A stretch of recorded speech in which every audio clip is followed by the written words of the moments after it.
to the Freedom Nation podcast with Jeff Kickle. On this show, Jeff shares his expertise in financial and retirement planning from a different perspective. Planning for your Freedom Day, which is the first day that you wake up and have enough income or assets and do not have to go to work that day. Learn how to calculate what you need, how to generate income sources, and listen to interviews from others who've done it themselves. Get ready to experience your own Freedom Day.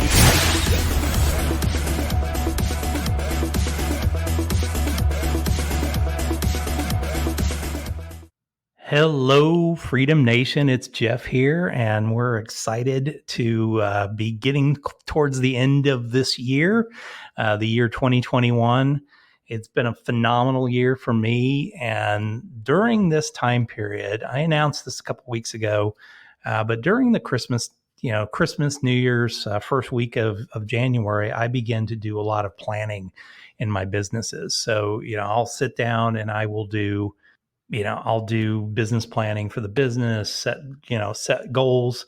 I will do training, things that I really need to get going. And this is something that I really, over the last 6 years of running businesses, I really spend a lot of time doing. And what I've learned over the years is the more that I do right now during this time period, which is usually extremely slow in our businesses. I mean, I was laughing today. I walked in, and inside my co-working space, I think there was more staff than there are people here today. More staff than clients here today. It is just, the nature of small businesses. They take time off at this time of the year. I think in other businesses, it's very much the same. People take a lot of vacation time. And I could do the same. I could really shut down and say, all right, we're just going to kind of take some time off and relax. We'll come into the office a little bit, but, we're really not going to do much. But I have always, and I learned this when I started my own businesses, that this is the time that I spend kind of preparing the fields for planting for the next year. This is the time when I spend, learning. This is the time I spend planning. This is the time that I spend setting my goals for this next year so that I can really hit the ground running after this, the first week of January. I found that usually that first week of January, people are just getting back off of the holiday. The first day of the year, January 1st, is always a holiday day and nobody does anything. And usually for the next 2 days, they don't do much. This year, January 1st falls on a Saturday. So it's not going to be until the 3rd that people are even getting back into the office. And they're not even going to get rolling for the first 3 or 4 days. A lot of them are just cleaning up emails and everything during that time period. So for me, I find that this gives me 3 weeks. So I call this the 21 days every year that I spend planning and doing my, goal setting for the next year. So this episode 23, is going to be about how to set goals. And we really need to understand a few things before we do that. We really need to understand that, there's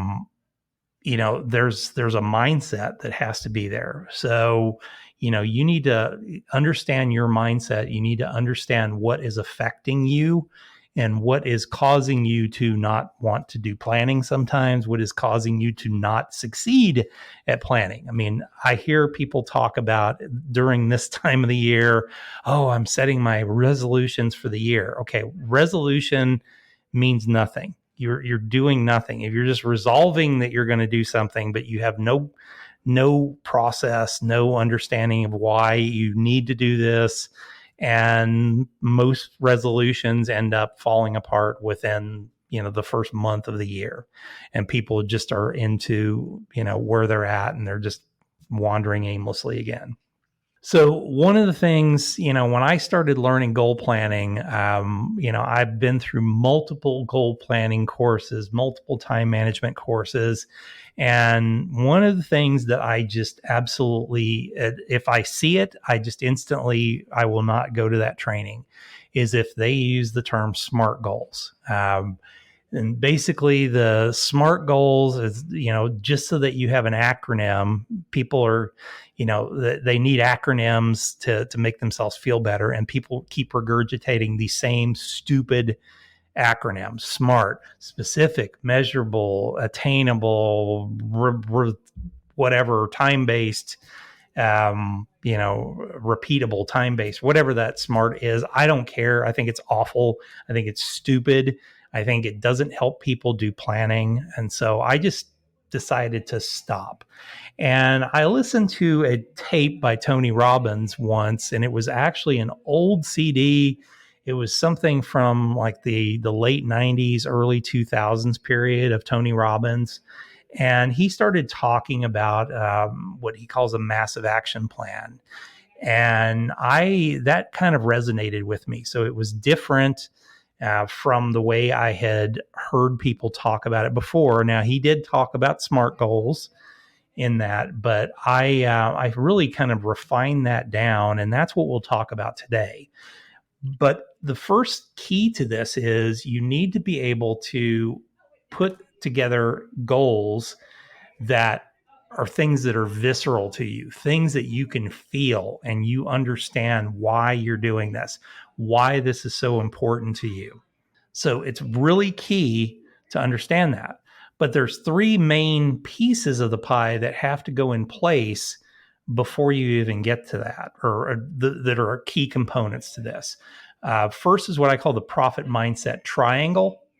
The next is what's called building your power hour. And this I've talked about before, my power hour, but we really need to talk a little bit about yours and putting your power hour together. It helps you get your day started right. It helps you get going. And then we're going to talk about what I call RPM goal setting. And so this is an offshoot of what I originally learned from Tony Robbins. And it's something that just for me resonated much better. And I created my own version of that really focuses on very simple goal planning. And we do this, separate, each of these separately. So we set a goal and then we actually set from there. So let's start by talking about the profit mindset triangle. Profit mindset is broken down into three pieces. First off is physiology. And so there's that visceral feelings that we have. Then there's focus and beliefs, and then there's language. And so each of those together is what's required for you to have what we call a profit mindset, that you're focused on developing goals in business that are focused around profit and getting to that profitable business, because that's what makes you free. If you are in a business that's not profitable, you're never going to be free because you're constantly just running and running and running. It's like being on that hamster wheel, just running and running and running and running, and you never do seem to get to the end. And so it's very key that we have to kind of get our brains wired for this. So the first part of this is physiology. This is the first part of the triad. So let's go through a little bit of exercise here. Physiology is the things that go on in your body that can kind of change your mindset. So let's start about, when we think about how we feel when we laugh. So just think of a time when you've laughed, or when you watched a TV show, you watched a comedian, and you just laughed and laughed and laughed and laughed. How did that make you feel? How did your body feel when you were doing that? It's amazing, isn't it? I mean, you feel the endorphins. You feel that, my mind is released. I'm just enjoying the process. I'm enjoying when, I'm enjoying that laughing, and it's the endorphins that are being released in your body, that physiology that is helping you to just kind of feel free. And when you walk out of, I've walked out of several comedy, clubs, and when the comedian just hit it, perfectly. I mean, I still remember laughing hard about going to a comedy club, and I remember the comedian that I saw. There was one that we went and watched when I still lived up in the Dallas area, and I remember His first name was John Wesley, and I can't think of his last name, but I remember his routine, almost all of it. And it was just so funny. And my wife and I still to this day, and it's been easily 20 years since we saw this comedian, we still will pipe off something that he said during that routine, and it gives us a giggle still to this day. So that's what laughter does for you. It changes your physiology. It makes you feel good internally. Now let's switch those gears. How does it feel like when you frown? When you're not happy, how do you feel? It really makes you feel, you can just feel your body just kind of being pressed down when you're frowning, when you're not happy at life. And some of the things, being not happy, those are things that just kind of fall in to your normal life a lot of times. And if you don't use laughter, if you don't use happiness to counteract that and be able to draw on those instances when you are laughing, that's where you can fall even further into depression. How do you, when you think about depression and people that are depressed, and you might be someone who's depressed, how would you describe those people?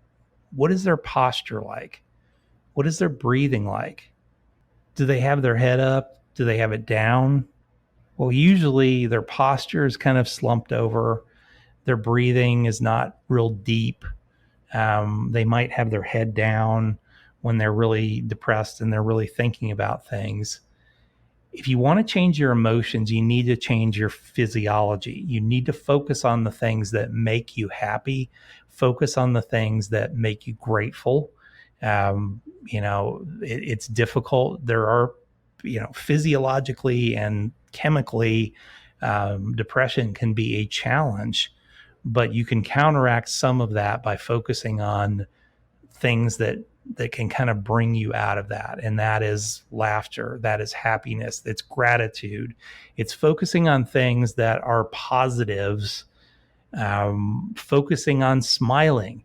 It's as easy as changing how you speak. One of the things I learned early on when I got into telephone sales early in my career was we always had a mirror on our cubicle when I worked there. And there was no reason to smile being in a cubicle, quite frankly. But what would happen is having that camera there, or having that mirror there, it forced me to smile. And when you smile, it just changes your physiology.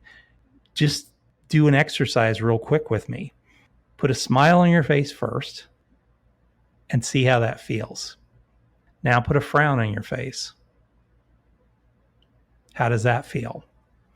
Well, interestingly enough, when you frown, that's actually your muscles. It's kind of a natural state. Your muscles relax and it causes you to frown.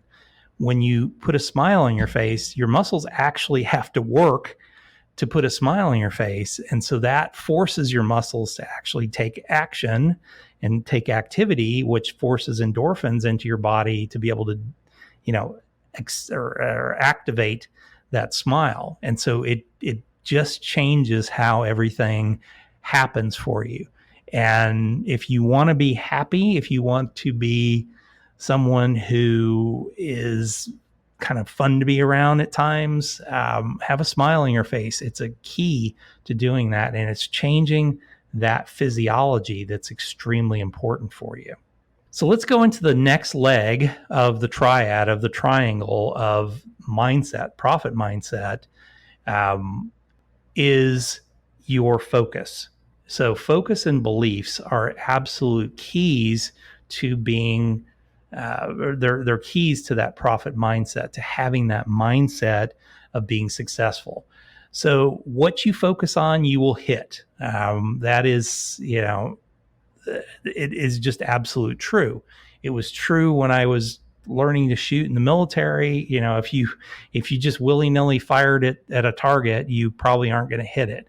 But if you focused on a very specific part of a target, that was, you will hit it if you practice and you keep that focus. Is important to look at those things in your future vision. So you've got to, when you're looking at focus, when it comes to goal setting, planning, you have to be very, very clear what that future vision looks like. If you're building a freedom engine so that you can leave your current job, and let's say your current job, you need to live your life for you to be able to leave your job and go on to do something. Let's say you needed $3,500 a month to live. Well, what does that $3,500 look like? Well, it's just a number, right? So it doesn't give me any kind of visceral feeling. But let's say I was a woman who wanted to be home with my kids. I don't want to be working. I want to be home with my kids, and I need to create a freedom engine to be able to do that. So what we have to do in our minds is we have to focus on a future vision, not as what's happened, but what will happen in the future. So when you think about $3,500, or you think about reaching a specific level in your company that would generate about $3,500 a month, you think of it from the purpose, or the focus and future vision of that is something that, I'm going to be home. I'll be able to run my business from home, and I can stay home with my kids and be part of their lives. That's something that you're working for. That's a visual focus that you're doing. That vision has to be there. You have to believe that you can achieve it. You have to believe that that is something that is possible. Now, here's the other side of that coin, though, and it's when it comes to beliefs. You can have that future vision, but you have to believe in that future vision. We a lot of times have limiting beliefs. We have things that really cause us to have challenges in our lives. Limiting beliefs are the things that hold us back. And a lot of times those limiting beliefs can be internal. I'm not good enough. I'm not smart enough. I'm not an expert.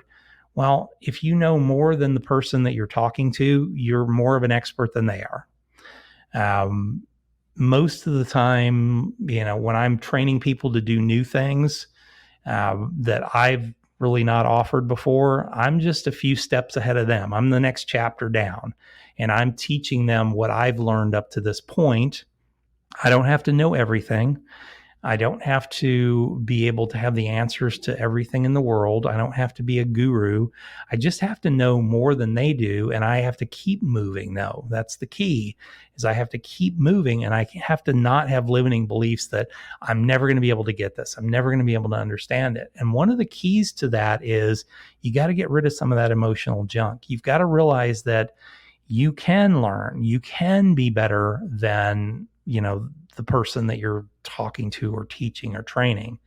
If you think you can't have a profitable business, that you're not smart enough to have one, you're probably not going to have a profitable business. You've got to get that out of your mind. You've got to get yourself focused on, I'm going to have a profitable business.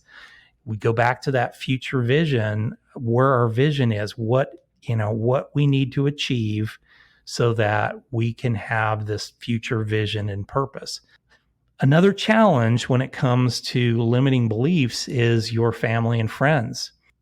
A lot of times, when you say, well, I want to quit my job and I want to start a business, you're going to get all the people going, oh, you can't do that. You're not going to be successful at it.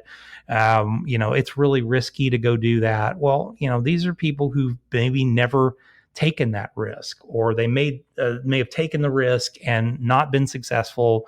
So they want to take everybody else down that's trying to go out there and start their own business or start, their freedom engine.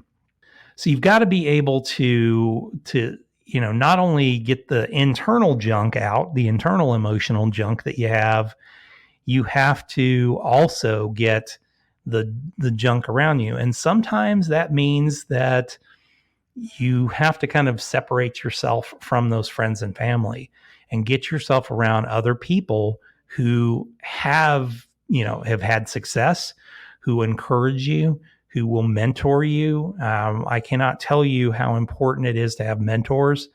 I mentor myself, and I have mentors. I have friends who are way more successful than I've ever been. And They're people that I hang out with all the time because I just want to, I strive to be who they are. I strive to be the success that they've had, and being around them allows me to keep those limiting beliefs out of my head, knowing that these people are successful. And some of my mentors are people that I've not even met before. They're mentors because they are where I want to be. They share and give of themselves and how they were successful. It might be through paid training. It might be through Facebook posts. It might be through occasionally being able to connect with them through a direct, message on Twitter or Facebook or Instagram. But it's those are the people that I strive to be like. I've talked about this before in the show, but I always say, I break my life into thirds when it comes to the people that I deal with.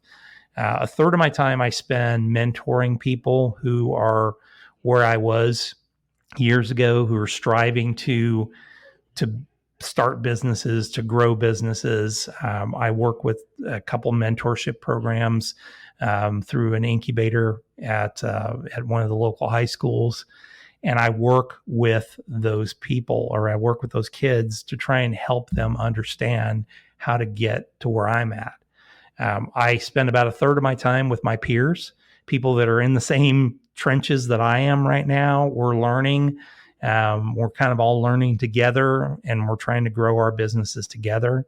And then I spend a third of my time with the people who are where I want to be in the future.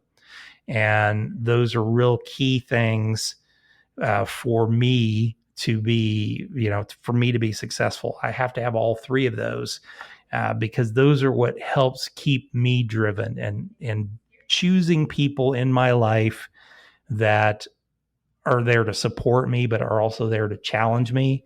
They're there to challenge me sometimes when I come up with these screwy ideas of, hey, let's create a fifth business. I didn't have enough time for the other four, but let's create a fifth business. Well, people in my life that challenged me, like my wife, and said, well, okay, where are you going to find the extra time for that? What are you going to give up? And I had to do some real soul searching that did I want to start this new business? Well, if I start this new business, it means I have to give up some of the things that I'm already doing. The last piece of that leg of the triangle is language. And I can't tell you how important language is. I catch myself sometimes saying, well, if I do this, and I stop myself and I rewind and I say, when I do this, or when I'm successful, or when I reach the point where, like in the solar business, there's one of the rankings, I guess, or the levels that we need to reach. That's a sign of having a successful business is what we call a solar pro, an apricot pro. So it's very clear. I don't say, well, if I become a pro, then I'll be successful. When I become a pro, and this is how I'm going to get to that point. So language is extremely important. Language helps you to keep that mindset. It helps you to keep that profit mindset going. One of my favorite quotes from Tony Robbins is, if you talk about it, it's a dream. If you envision it, it is possible. But if you schedule it, it is real. And that's exactly what you have to think about. If you can talk about it and dream about it of what it is. So think about what that is. Then envision what that looks like, what that future vision actually is. And then write it down, put it on a schedule of, this is what specifically I'm going to do every day to achieve that. Okay, so those are the three major pieces of the profit mindset framework of the triad. So physiology, focus and beliefs, and language are those four things that are required to have that profit mindset every day. So let's talk a little bit about how we can put that into action, what we can do at the beginning of every day to get our mindset correct. To make ourselves focused. And, this is something that you can call your hour of power. your 30 minutes to thrive, your 15 minutes of fame, whatever it is every day, and whatever time you can commit to it. I will tell you, if you can commit a full hour to it in the morning, it is very powerful because it really sets you up for success. It sets you up for your day. Try and do this in the morning. I do it every morning. I mean, it's a ritual that I've been part of, and I've shared with you what it is. But you need to prioritize this, because this is going to set your mindset for the entire day. So, whatever it is, try and go to bed early if you can. Get up early if you have to be able to do all this, but get yourself going the right way at the beginning of the day. So first off, you need to show that you can accomplish something. So one of the things that I would recommend is, as soon as the alarm goes off, don't hit snooze. As soon as the alarm goes off, get up right away. Just get out of bed, get on your feet, get your feet on the floor, get them in contact, and immediately turn around and make your bed. Make your bed right out of the gate. I cannot tell you how this one little thing, I actually heard this originally from Admiral McCraven, who was the head of special operations he was a Navy SEAL, but he was head of all special operations command. And one of the things he talked about was, you get up and make your bed, because then you've accomplished something right out of the gate for the day. I cannot tell you the difference in my mindset when I started to do this. And it was something that my wife and I started to do. I kind of forced her into doing it because I started making my half of the bed. So then she had to make hers. And I cannot tell you the difference today when I get up, change, turn around, make the bed really quick, throw the pillows on it. It literally takes us, between the two of us, like a minute in the morning to do this. But on the days when, let's say, we're going to change the sheets on the bed, I cannot tell you the difference, and we just don't make the bed because we're like, well, no need to make it because we're going to change the sheets later on today. But when I walk back into that room and see that bed unmade, how it changes my mindset. It just makes me feel bad that I didn't accomplish something. So this is something simple. It's something that you can do. And I promise you that it will change your life. It will change your whole mindset if you do it every day. If you're already doing it, that's great. Keep doing it. But if you've never done that before, if you get up, you go downstairs, you get a cup of coffee, and then you come back upstairs and maybe make the bed, it just will change your whole mindset when you go. Now, if you exercise in the mornings, that's awesome. I would encourage you to have, as part of that workout in the morning, what I call breath walking.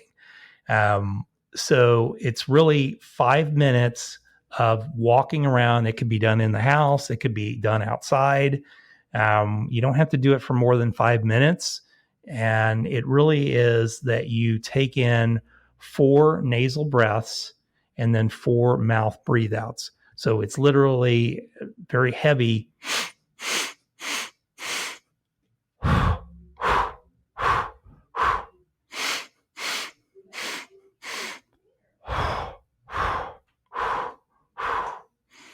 And what that does is, that is a feeling that your body gets when you're adding all that oxygen in, and that 4 nasal breaths. So do this for 5 minutes. Now, what you will find initially when you start doing this is, when you do that the right way, you'll almost get a little lightheaded because you're jamming so much oxygen into your body that you get almost a little lightheaded. But what it does is, it starts to build your body up. It starts to build up that resilience in your mind. It starts to build up your, just, in general, it starts to just build up physiologically. This is a technique that is used in yoga, that it's used in Eastern meditation, using that breath walking technique. So I would encourage you, even if it's, it takes me about 5 minutes to get from my bedroom to, get up, go to the bathroom, go downstairs. By that time, that's almost 5 minutes. So I, a lot of times, will do this 5 minutes of breath walking while I'm kind of getting up and getting ready and, doing the bed and everything else. Because it's something that I don't necessarily have to concentrate on. It's something that I'm just physiologically doing at that point. The next piece of the pie should be a bit of time for focus. And what I typically do, I do this automatically. I use my Alexa for this, and I have a thing on my Alexa that helps me to do this. But it's very simple. You want to focus on first on a gratitude circle. And what that means is you sit down and you just concentrate for a few minutes and you think about something you want to give gratitude for. Is it that you have a loving spouse? Is it the fact that you have wonderful customers and clients that you work with? Is it the fact that you have your health?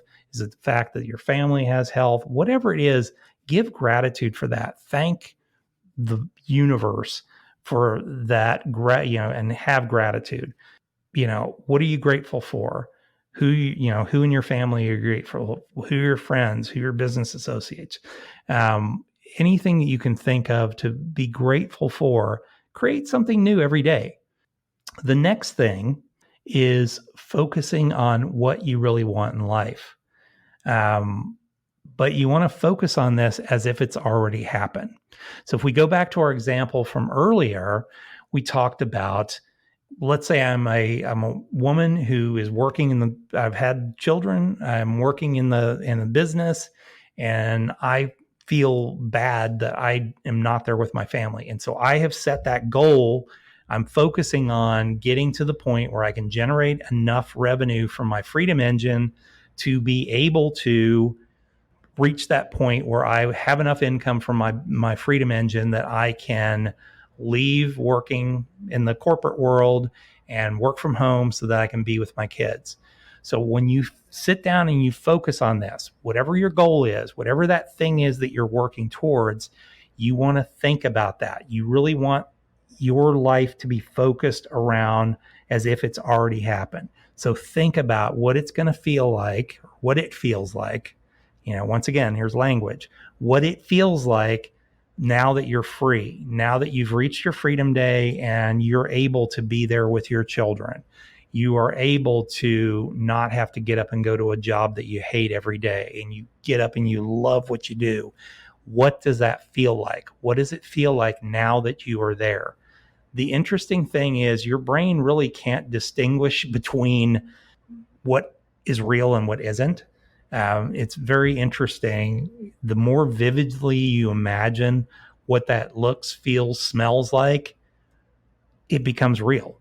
Your mind realizes it. It's how people can train their minds to actually, with a lie detector, you can actually train your mind to basically cheat a lie detector, because if you're able to vividly imagine what it is that you're doing, you have that ability to make that real in your own mind. And so that's what you need to do. You need to program your mind and body by using that focus.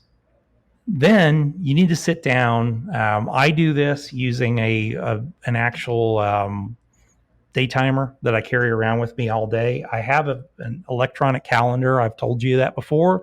I use my phone to see what my calendar is. That's what my team uses to schedule my time. It's where I work from, but I actually write down at the beginning of the day what my schedule is for the day on there. And then I write down a task list starting with 3 top priorities for my day. And I try and complete those 3 top priorities before I get started. So what was my top priorities for today? Well, actually, to record 3 shows. This is the second of 3 shows that I'm recording, and I'm coming up to the 10 o'clock hour of the morning.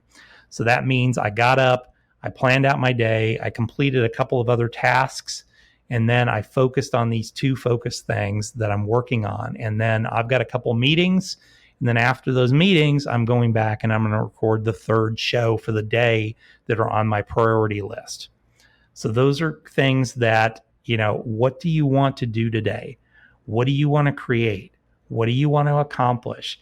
Create it in your head first. What am I going to do? How is this going to sound? What is the show going to sound like? What do I need to accomplish through the show? And then I need to act upon it. The last piece of the pie, the last thing that I would suggest you do as part of your hour of power, your 30 minutes to thrive, your 15 minutes of fame, whatever you call this, however fast you need to do this every day, is you need to do a few, or just do an incantation. And this is something that it can program your brain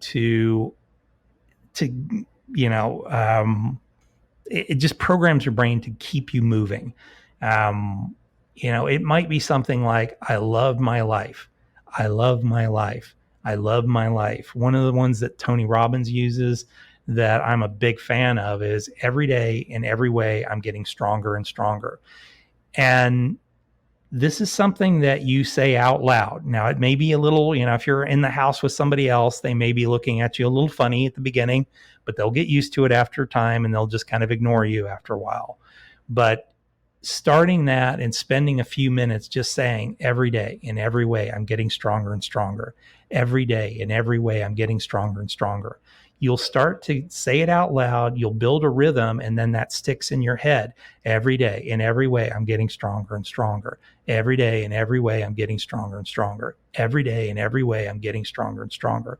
So whatever that incantation is, this should be extremely important to you every single day. And this is not a Monday through Friday thing. This is a morning ritual that you need to do every single day. It should be part of every day.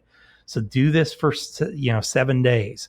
So put together your list and set yourself up. Literally have a little checkbox on something every day that gets you going and gets you focused and gets you doing this. Every day you need to check off this list. So whatever your piece of the pie, write this down. Write down what your hour of power is, because you're not going to remember it at the beginning. So just write yourself a checklist. What do I need to do? Make the bed. Okay, boom. I can check that off the list right away. Did I do my 5 minutes of breath walking? Okay, yes, I did. Did I do a gratitude check? Yes, I did. Did I focus on what I really wanted in life and focused on as if it's already happened? Yes. What do you want to do today? What are you trying to create? Did I do my schedule for the day? Did I set my focus for the day? Did I set my top priorities for the day? Yes, check, check, check. Okay, those top priorities go on whatever you track. Like I said, I use a day timer, and those top priorities are at the top of my day timer. I check them off and I write a line through them when I do that. For some reason, doing both of those things just makes it more real to me. So that's the thing for me. It's something that viscerally I can do and check off, and I feel myself doing that. And then last but not least, whatever incantation I'm doing for the day, I write that down on my list. And I check off that I did that for 2 minutes, 3 minutes, 5 minutes, whatever time you want to allot to that. Get a piece of paper, write or get 7 of these pieces of paper, and every day you go through that little checklist. Put it as part of your day timer. Do whatever it takes, but go through that hour of power and check it off for 7 days. And then once you've done it for 7 days, set your goal for 14 days. Every day, 7 days a week. Then 30 days. I want to make sure that I've done it for 30 days. Then I want to do it for 60 days. After 60 days, that is a habit that's ingrained into your body. It's why today I don't even think about getting up and making the bed. It's just part of my daily routine. I don't even have to think about it. I don't have to check it off. I have this routine that I follow every single morning that is so ingrained into me now. I don't even consciously think about it anymore. I just keep going. But, I find that if I don't kind of continually refresh this a little bit, I forget, certain things. I forget to do that gratitude check every day. And those things just need to be a reminder. Every so often you need to go back to that checklist and make sure you're doing those things. But if you consciously do it for 60 days, it will be part of you forever. All right. So now what I want you to do is talk a little bit about why we are not successful sometimes, why we don't change. One of the reasons is rationalization. We rationalize things, we look at them and we say, the reason I can't do this is I'm not smart enough. Okay, so I'm just rationalizing that. We get our big butts in the way sometimes. And what I mean by that is, well, I really want to be successful, but okay, so you want to get the big butt out of the way. I don't have enough time is a common one. That is complete BS. I don't have enough time is just an easy way to say, well, I can't do my morning routine because I don't have enough time. I can't exercise because I don't have enough time. Well, you know what? Sleep an hour less. We lie to ourselves all the time. Stop telling yourself these stories. You need to get out there and focus. Okay, if you're going to work out because it helps you feel better, it helps you be healthy, it helps you focus, then figure out a way. Put it in your schedule that you do that. One of the things I did because I wasn't working out for a while was that I joined a gym that I have to pass by on my way home every day. I put my workout clothes in the car, and I change at the end of the day, usually around 3:00. I'll go in, get my bag, change clothes. So I'm here at work wearing my workout clothes and I'm ready to leave at, let's say, 4:00. Well, when I'm ready to leave at 4:00, I have to drive by the gym on the way home. So I don't have an excuse that I have to go home and change. And then, a white rabbit walks in front of me and I don't go to the gym that day, or I sat down and relaxed and I don't go to the gym that day. It's just part of my day. It's on my schedule. I go and do it at 4:00 every single day, 6 days a week. I take one day off on the weekends and I typically work out at home when I do that. Then we have we have what I call the pressure cooker. You keep ignoring things, and then finally you're forced to take action. The pressure cooker has to be there. You have to feel pain. You're in pain, and this could be physical pain. It can be pain in your own soul of, I know I need to do this. I know I need to work out because I'm not feeling healthy. I'm having health problems. So you're in pain. So you decide to take action. Okay, great. I'm in the pressure cooker now. I'm going to work out. And so then you go and work out. You work out for like 3 or 4 days, and then you're sore because you worked out too hard and you've taken action. You've seen a little bit of results. Then, okay, well, my pain reduces a little bit. So yeah, I'm feeling a little bit better. I don't really want to go to the gym today. I'm just going to skip the gym today. I see this in myself. I do this all the time, and I have to force myself to. You lose the drive. You stop taking action at the same level, and you just go right back to where you are. So that pressure cooker kind of builds up pressure, and then it lets go of that pressure. So how do we change this? Well, there's 3 steps to making a conscious change in life. Okay. That first step. So as we talk a little bit about, the steps of conscious change, and there's basically 3 steps of conscious change. First off, you've got to get disturbed. You need to be uncomfortable. You need to get to the point where you have to make a change. Hanging out with people doing better than you can cause you to be disturbed enough. Not being happy with your existing job that you're in can cause you enough to be disturbed enough to want to make a change or to have to make a change. And it's really much more important than want to make a change. It's that you have to make a change. You cannot stay there. In my own world, I've told the story about my final review that I ever had as an employee, and, the president of the company saying that I was the worst employee that they'd ever had.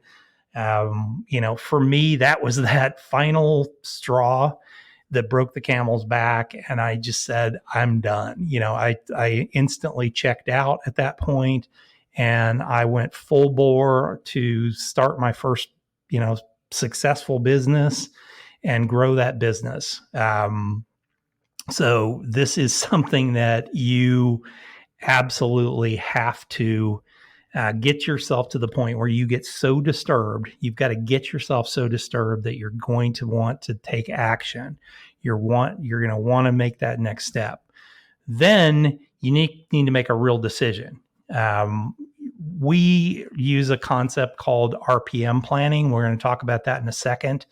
But it really comes down to three things on the RPM plan: the result that you want to achieve. What is the end result? Not the goal, not the thought process, not the SMART goal or whatever. What is the end result that you want to happen? If we go back to what we were talking about before, I am a mother. I want to be able to be at home with my kids and spend time with them. I need to make money to be able to do that, to take my, or to be able to pay my bills.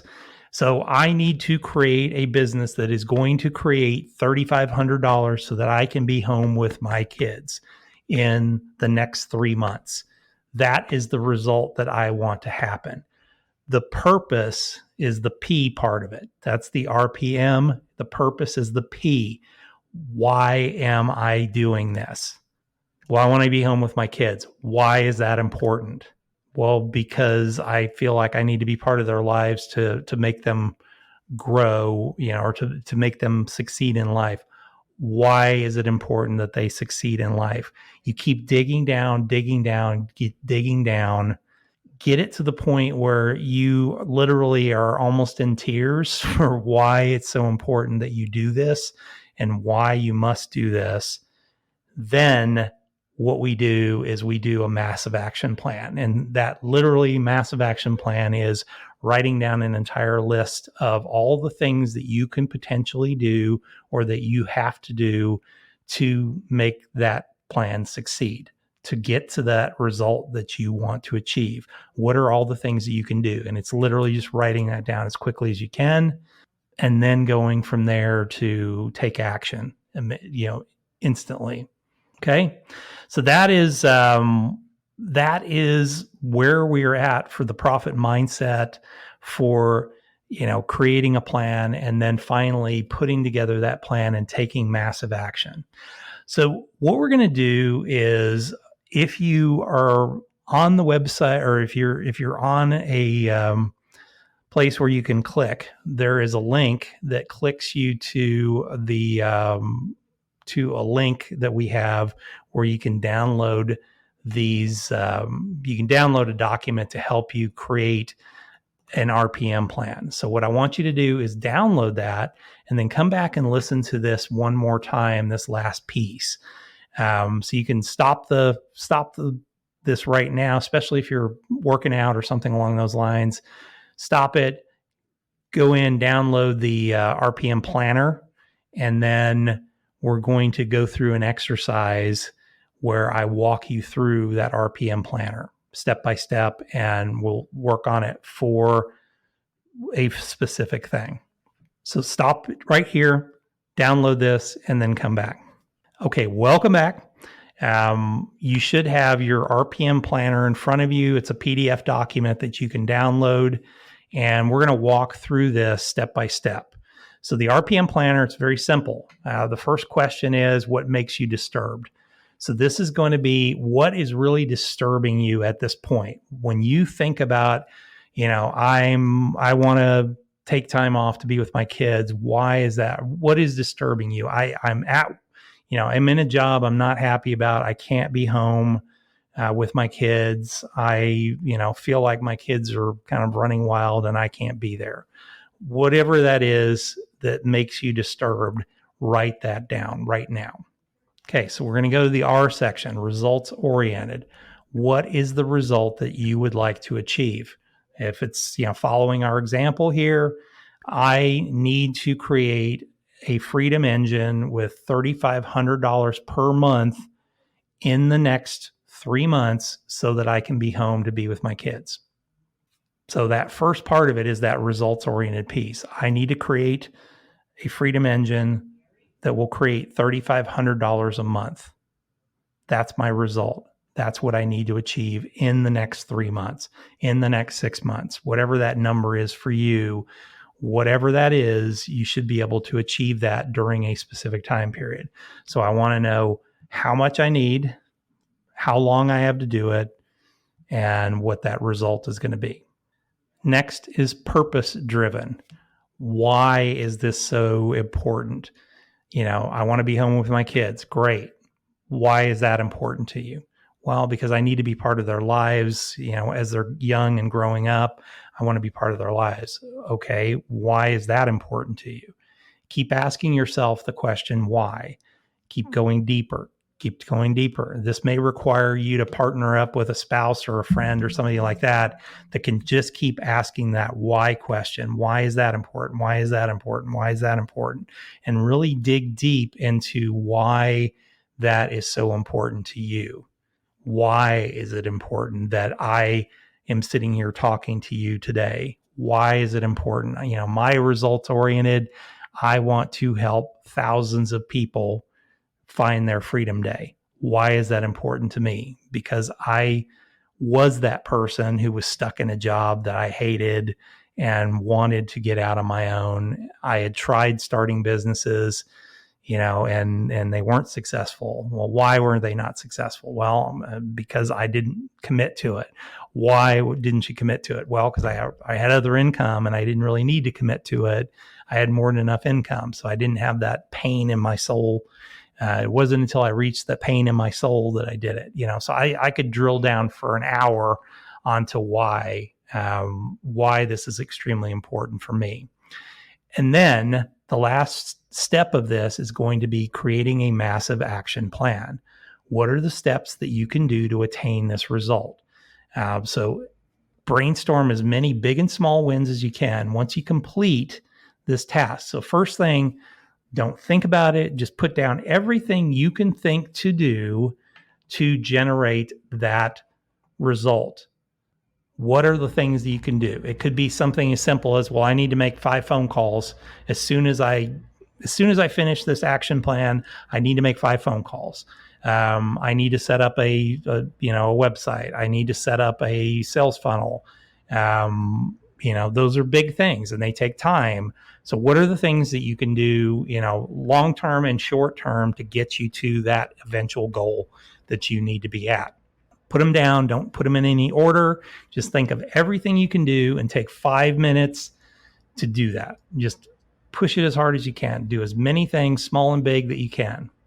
Now, once you've done that, go through that list and pick out 4 to 5 things that you can do immediately. And I mean, literally, as soon as you're finished with this, 4 to 5 things that you can do immediately that are going to present a result, or they're going to drive you towards that end result. They can be big or small things. And most times it's going to be the small things. What is the low-hanging fruit that you can do?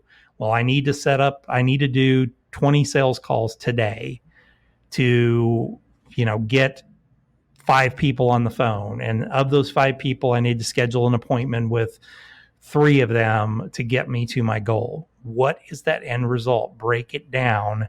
And if I get, and track that, if it takes me 10 phone calls to get 4 people on the phone, and, 50% of those people will say yes to a sales call, and let's say 1 out of that 10 will buy from me. Okay, then how many sales calls do I need to make to get to, each one? What is one sale worth to me? How many sales do I need to close each month to hit my monetary goal, to hit my $3,500? Okay, that tells me how many people I need to get in front of. For me, I'll give you an example. I'm not a big sales call person. I just think I spend a lot of time and spin my wheels to get to where I want to be. So what do? I tend to do one of many. So I do a lot of speaking. I do a lot of events where I'm the center of attention, and there's a bunch of my target customers or people that can refer my target customers to me that are going to get in front of me in those cases, or they can get my ideal customer in front of me. So I don't have to do all the sales calls. For some people, that's not comfortable and they need to be in a smaller scale. They need to go out and knock doors, or they need to make phone calls, or they need to go to networking events, or whatever it is, to help you to get your business to where you need it to be. But in the end, it needs to be, well, how many of these people do I need to talk to get to that next, to get to the person that's going to buy from me? And if I know that my close rate is roughly 20% of, the people that I talk to, okay, well, then I know how many do I need to work my way back to get to that one sale. All right. So that is RPM planning. That is the growth mindset or the profit mindset. I hope this was helpful for you. We'll be doing more and more of this stuff as we go. What I would do is I would do a separate RPM planner for every specific result that you want to accomplish, that you need to accomplish. But what I would do is I wouldn't have too many different things that are splaying you off in different directions. I would focus on just one result that you need to accomplish, that you can accomplish in the next 12 months, that is going to move the needle for you. So if you feel like, well, I've got enough time in my spare time to create a business that by year end, so within 12 months, I can be making $3,500 a month, then, that's what you need to be looking at. And how much opportunity, if you tell me, all right, I need to make $3,500 a month. I want to do this in, let's say, 3 or 4 months, and I'm willing to work, I can only work 10 hours a month on this project. Well, that's $350 an hour. So you need to have a business that will pay you $350 an hour. If you're willing to work 40 hours a week to get yourself there, on top of, let's say, the 40 hours you're working, that's a lot of hours. It reduces that time down to, let's call it, $80 an hour or whatever. But I can work 40 hours during the month. So that's 10 hours a week. Okay, then that gets you to where you want to be in, let's say, 3 months or so. You can build that business up. The less hours you can work at it or focus, or the less that a business makes, it's going to be harder and harder to get yourself to that, let's call it the $3,500. But it's really easy to break down. I mean, you just take what the amount of dollars you need per month, divide that by the number of hours you can work per month, and that tells you what you need to make per hour to get you there. That's where it needs to go towards that result. And then the massive action plan is, okay, what are the activities I can do to get myself to that 4 or 5 or 6 or 10 or however many sales you need to make to get yourself there. And that's what we're all about when we're looking at a business.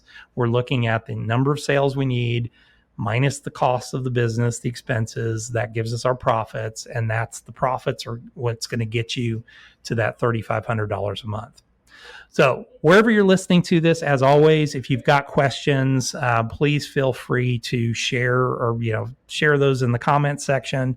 Please subscribe to our channels. We want to hear from you, and we want to hear your questions. So I hope this was helpful, and I hope this gets you where you need to be for this next year when it comes to planning for your Freedom Engine. So have a wonderful new year, which this should be the last show for the year. Have a wonderful new year, and we will talk to you in 2022. Thank you for listening to the Freedom Nation podcast. You can find us on Apple Podcasts and all the major channels. Wherever you're listening, please subscribe to the channel and leave a rating and review. If you have friends and family that could benefit from their own Freedom Day, please share with them. Finally, join Freedom Nation by following us on Facebook, Instagram, and Twitter.